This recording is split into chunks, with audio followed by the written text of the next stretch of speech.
নমস্কার, আপনারা দেখছেন চ্যানেল এবিসি। আমি বিজয়, আর প্রত্যেক দিনকার মতো আপনাদের সামনে উপস্থিত হয়ে গেছি।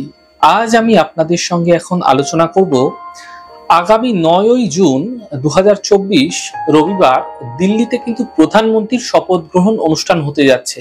কিন্তু এই শপথ গ্রহণ অনুষ্ঠান কোন সময় করা অত্যন্ত বিশেষভাবে শুভ হতে পারে সেই সম্পর্কেই আজ আমি আপনাদের সঙ্গে এখন আলোচনা করব। দেখুন, শপথ গ্রহণ অনুষ্ঠানের ক্ষেত্রে অত্যন্ত বিশেষ শুভ নক্ষত্র বলা হয়েছে পুষ্যা নক্ষত্রকে। আর যেদিনকে প্রধানমন্ত্রী নরেন্দ্র মোদী শপথ গ্রহণ অনুষ্ঠান করতে যাচ্ছেন, ঠিক সেই দিনকে কিন্তু পুষ্যা নক্ষত্র থাকছে। সেদিনকে রবিবারও থাকছে, কিন্তু 8:21 পরবর্তী সময়। সুতরাং 8:21 পরবর্তী সময় রাত্রেবেলা অত্যন্ত বিশেষ শুভ হতে পারে, অর্থাৎ সেই সময় পড়ে যাচ্ছে রবি পুষ্য যোগ। কিন্তু রবিবার দিন 9ই জুন 2024 সন্ধ্যাবেলা ধ্রুবযোগ তো থাকছে, অত্যন্ত বিশেষ শুভ। ধ্রুবযোগে যে কোনো ধরনের শপথ গ্রহণ অনুষ্ঠান করা যেতে পারে, যা শপথ গ্রহণের ক্ষেত্রে অত্যন্ত বিশেষ শুভ হতে পারে। কিন্তু এক্ষেত্রে মাথায় রাখতে হবে রাহুকাল যেন কোনোভাবেই না আসে। যেই সময় প্রধানমন্ত্রী শপথ নিতে যাচ্ছে বা শপথ গ্রহণ অনুষ্ঠান যে সময় শুরু হচ্ছে, সেটা যেন কোনোভাবেই রাহুকালের মধ্যে না আসে। কারণ দিল্লিতে রাহুকাল চলবে সেদিনকে বিকেলবেলা 4:39 থেকে সন্ধ্যেবেলা 6:20, এবং যেই সময় তারা ধার্য করেছে সেটি কিন্তু 6টার সময়। তো এই সময় পুনর্বসু নক্ষত্র থাকছে। পুনর্বসু একটি চর নক্ষত্র, তাই পুনর্বসু নক্ষত্র স্বাভাবিকভাবে খুব অত্যন্ত শুভ নক্ষত্র, কিন্তু নক্ষত্রটি চলমান নক্ষত্র। সরকারের শপথের ক্ষেত্রে স্থির নক্ষত্র অথবা যে কোনো পুষ্যা নক্ষত্র, মৃদু নক্ষত্রের গুরুত্ব বেশি রয়েছে এখানে।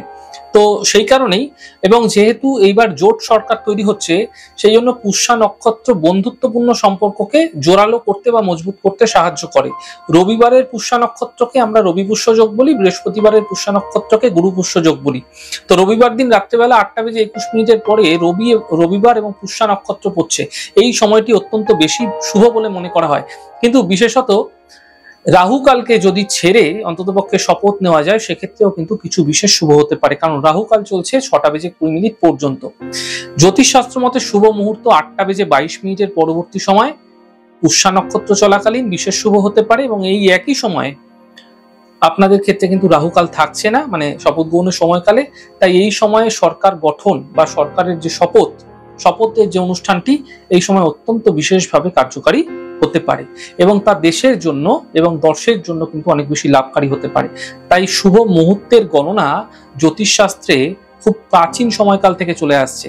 এই মুহূর্ত গণনা দিয়ে যদি সঠিকভাবে তারা নির্ঘণ্টকে ঠিক রেখে তারা যদি সঠিক সময়সূচি পালন করে শপথ গ্রহণ অনুষ্ঠানটি করতে পারে, এতে কিন্তু দেশের এবং দর্শের কিছু বিশেষ প্রাপ্তি এবং সাফল্য অবশ্যই আসতে পারে।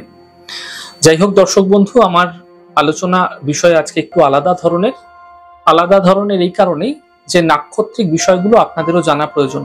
বিভিন্ন শুভ কাজ করতে গেলে বা বিভিন্ন কাজ করতে গেলে নক্ষত্রের যে গুরুত্ব সেটি অবশ্যই রয়েছে। তাই আপনারাও আপনাদের জীবনে কিন্তু বিভিন্ন কাজ করার সময় নক্ষত্রগুলি দেখে করুন, তিথিগুলি দেখে করুন, শুভ নির্ঘণ্ট সময়গুলি দেখে করুন। অবশ্যই কিন্তু আপনাদের কর্মে বিশেষ সাফল্য আপনারা লাভ হতে দেখতে পাবেন। আমাদের এই ছোট ছোট আলোচনা যদি আপনাদের ভালো লেগে থাকে, সেক্ষেত্রে লাইক করতে, কমেন্ট করতে, সাবস্ক্রাইব এবং শেয়ার করতে বন্ধুদের সঙ্গে ভুলবেন না। অনেক ভালো, সুন্দর এবং সুস্থ থাকুন। আগামী পর্বে দেখা হবে।